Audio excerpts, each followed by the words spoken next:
Welcome back to another video.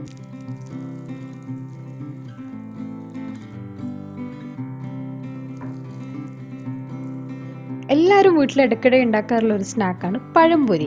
ചൂടോടെ outer side നല്ല മൊരിഞ്ഞ പഴംപൊരി മിക്കവാറും എല്ലാവരുടെയും ഫേവറേറ്റ് ആയിരിക്കും. അപ്പോൾ ബേക്കിംഗ് പൗഡറും ബേക്കിംഗ് സോഡ മുട്ട ഒന്നും ചേർക്കാണ്ട് ഈസി ആയിട്ട് എങ്ങനെ ഉണ്ടാക്കുന്നതെന്ന് നോക്കാം. ആദ്യം തന്നെ പഴംപൊരി ഉണ്ടാക്കാൻ ആവശ്യമുള്ള ബാറ്റർ ഉണ്ടാക്കിയെടുക്കാം. ഒരു പാത്രത്തിലേക്ക് 1 കപ്പ് മൈദ എടുത്തിട്ടുണ്ട്. നമ്മൾ സാധാരണ തട്ടുകട അല്ലെങ്കിൽ ഹോട്ടലിലെല്ലാം കഴിക്കുമ്പോൾ ഔട്ടർ സൈഡ് കുറച്ച് ക്രിസ്പി ആയിട്ടല്ലേ ഉണ്ടാവില്ല, അതുപോലെ ആവാൻ 1 ടേബിൾ സ്പൂണോളം വറുത്ത പച്ചരിപ്പൊടി ചേർക്കാം. 1 കപ്പ് മൈദക്ക് 1 ടേബിൾ സ്പൂൺ അരിപ്പൊടി മതി. അതിൽ കൂടുതലായാലും ഓവർ ക്രിസ്പി ആയിപ്പോവും. പിന്നെ പഴംപൊരി കുറച്ച് യെല്ലോയിഷ് കളറിൽ കിട്ടാൻ വേണ്ടിയിട്ട് 1/4 ടീസ്പൂണിൻ്റെ പകുതിയോളം മഞ്ഞൾപ്പൊടി കൂടി ഇട്ടിട്ടുണ്ട്.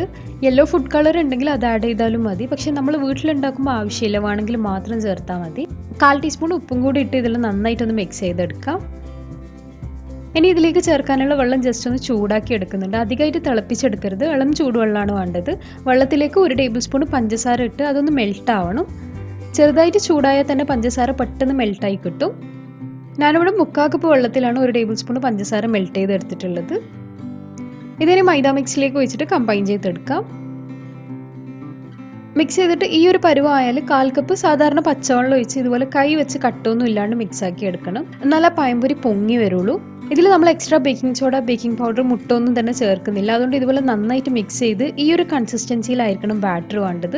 അധികമായിട്ട് ലൂസായി പോകരുത്, അപ്പം പഴം ഇതിലേക്ക് മുക്കിയെടുക്കുമ്പോൾ ബാറ്റർ കംപ്ലീറ്റ് കവറായി കിട്ടൂല.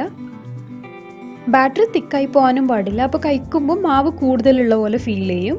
ബാറ്റർ മിക്സ് ചെയ്ത് സമയമുണ്ടെങ്കിൽ 1/2 മണിക്കൂർ റെസ്റ്റ് ചെയ്താൽ പഴംപൊരി കുറച്ചും കൂടി നന്നായി കിട്ടും. അല്ലാതെയും പെട്ടെന്ന് ഗസ്റ്റിൽ വന്നാൽ റെസ്റ്റ് ഒന്നും ചെയ്യാണ്ടും ഉണ്ടാക്കാം. അപ്പോൾ ഞാൻ ഇന്നിവിടെ 4 നേന്ത്രപ്പഴമാണ് എടുത്തിട്ടുള്ളത്. ഇതിനെ കട്ട് ചെയ്തെടുക്കണം. സ്വതവേ വീട്ടിൽ നമ്മൾ ഉണ്ടാക്കുമ്പോൾ ചെറിയ സൈസിലാണ് പൊരിച്ചെടുക്കാൻ. ആദ്യം ഇതുപോലെ ക്രോസ് ആയിട്ട് കട്ട് ചെയ്ത് ഹാഫ് ആക്കിയിട്ട് ഇങ്ങനെ ഓരോ സ്ലൈസ് ആക്കി എടുത്താൽ മതി. സ്ലൈസ് ചെയ്തെടുക്കുമ്പോൾ അധികമായിട്ട് തിന്നാവാതെയും തടി കൂടി പോവാതെയും ഇങ്ങനെ കട്ട് ചെയ്തെടുക്കണം. പഴംപൊരി ഉണ്ടാക്കാൻ എടുക്കുന്ന പഴം പച്ചയും ആവരുത്, അധികം പഴുത്തതും ആവരുത്, അപ്പോൾ ഓയിൽ കുടിക്കും. നമ്മൾ പുറത്തുനിന്നെല്ലാം കഴിക്കുമ്പോൾ വലിയ സൈസിൽ കാണുന്നത് ഫുള്ള് പഴം നീളത്തിൽ കട്ട് ചെയ്തതാണ്. അങ്ങനെ വേണമെങ്കിൽ അങ്ങനെയും ചെയ്യാം. ഇനി ഇത് ഫ്രൈ ചെയ്തെടുക്കാൻ വേണ്ടിയിട്ട് കടായിൽ ഓയിൽ നന്നായിട്ട് ചൂടായി വന്നിട്ടുണ്ട്. ഓരോ സ്ലൈസും ബാറ്ററിൽ ഇങ്ങനെ ഫുള്ള് കവറാവുന്ന രീതിയിൽ ഡിപ്പ് ചെയ്ത് ഓയിലിലേക്ക് ഇട്ട് കൊടുക്കാം.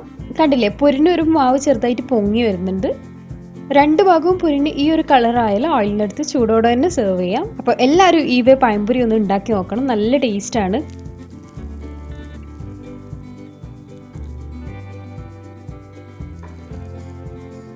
കണ്ടില്ലേ, ഔട്ടർ പാർട്ട് കുറച്ച് ക്രിസ്പിയും ഉൾഭാഗം നല്ല ജ്യൂസിയും ആണ്. So thank you so much for watching. This is ബീച്ചു Fahima here. Take care. Bye by.